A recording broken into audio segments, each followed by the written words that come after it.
What is up, everybody? Greg from Hunt Zone here. Just got one of these in and we're going to test it out, and I think it's going to be a new hunting hack. So I'll go ahead and give you guys some of the specs that you can get on the box. This is the Easy Fletch Mini. It can fit up to 2 1/4 veins, and I was originally using these maxes, but these are longer than 2 1/4, so I will be going back to my trusties, which are the Max Hunters, which do fit in them. So make sure you know what veins you'll be using and if you need to get the regular size or the mini. So I love the Max Hunters. I love the Maxes. I think I'm gonna go back to Max Hunters because all of us are running kind of something different. So I figured I'd do something different than everybody else, so we can just kind of see at the end of the season what ran better. With me using these AE Max Hunters versus just the Max Stealths, there is a little bit of a sound difference, but really not that much. All right, we're good to go. So you're gonna get this cap with it. Make sure you keep that. It isn't super tight, so it will fall off. So just make sure you remember you still have that. So this is the dealie right here. I'm gonna go ahead and throw that down. When I first got it, it was super tight. You see there's a spring right there that you push and then you slide over to fit in that area. It was really tight and I couldn't get it to go, but we finally did, and then the spring kind of got stuck in the thing, so I had to do some work on it. Eventually it works fine. You see, you can get it up in that area, just push and it comes back down. I was only getting to about there when I first got it because I think the spring was just super tight. So once you get it, all good to go. You got these 3 arms, and the reason I really like this jig is because it's always going to be the same. The arms are always going to come up in the same point on your arrow, and I think that's the consistency that you'll be seeing. You have 2 of one color and another one that's a lighter blue. That would be for if you had like a specific cock vein and you wanted to line it up with your spinal aligned arrows. With these arrows, I knock tune them, so I'm not really worried about that, and I'm running all the same color fletchings. You got these grooves that your fletchings slide into. I will get some and I'll show you how we get that all set up, and then we'll be ready to rock. All right, we got the AE Max Hunters, just some super awesome veins. They have been tested by time, and they fly great. They look cool.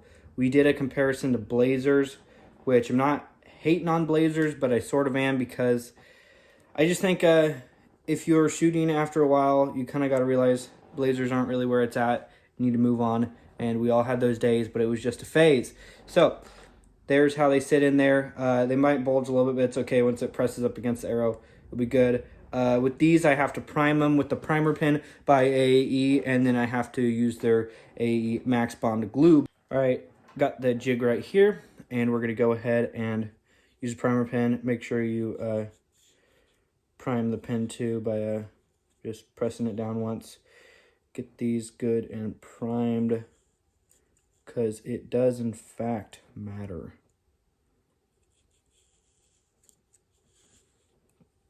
Okay. Make sure you cap these suckers up, because they will air out, because that's just the way it works. And we'll be using the Max Bond glue right here. One of the most surprisingly well-made products that makes these suckers stick. I've been trying a couple different glue methods to get the right amount of glue without over gluing or under gluing, and I think I'm going to do the elk-shaped way of the 3 dots, and then you just kind of work from there and spread it out with the tip. Really like this fine tip on this stuff. You're not dealing with some large surface that you're trying to spread the glue with, so works pretty well. Got to work kind of quick because glue does dry. 1, 2, and 3, and now spread it. Not a professional yet, but we're getting there. We'll take our shaft, and you can see there's a place where your knock sits down in there. Found it right there, so you go ahead and set it in there. Then I have found I just push it up and then let it close. Make sure all that's good. You have to push your fletchings into those little notches sometimes. Throw the cap on, twist it until it sits in there, press that down, and now good to go. You let that sit for a bit, and then you can see those veins in there. And then after a couple of minutes or seconds or whatever floats your boat, then you have a new fletched arrow. All right, here are the other ones I've fletched up so far, so you can just see the finished product. So once this one's done, then I'll have my 4.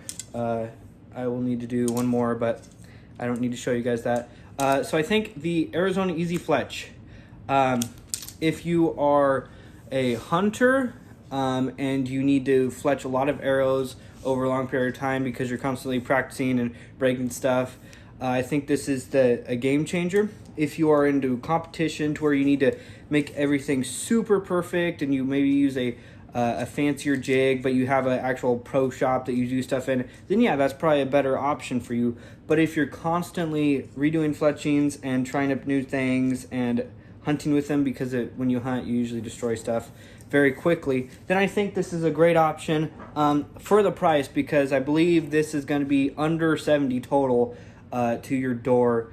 And then that's just a great piece of equipment that you can take with you anywhere. So make sure to soak it in acetone after you use it so that that glue does not build up and break your jig. Go ahead and check out some of our different links to our Instagram accounts and our different YouTube videos that have to do with archery testing. Ooh, there we go.